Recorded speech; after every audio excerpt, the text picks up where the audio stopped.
షాలిమర్ నుంచి చెన్నై వెళుతున్న కోరమండల్ ఎక్స్ప్రెస్ ఒడిశాలోని బాలసోర్ వద్ద ఆగి ఉన్న గూడ్స్ రైలును ఢీకొట్టి పట్టాలు తప్పిన ప్రమాదంలో 250 మందికి పైగా మరణించారు. ఒడిశా రైలు ప్రమాద బాధితులకు కేంద్రం ఎక్స్‌గ్రేషియా ప్రకటించింది.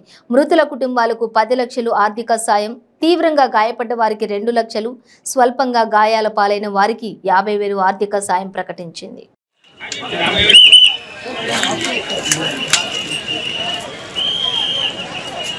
Discipline cursing.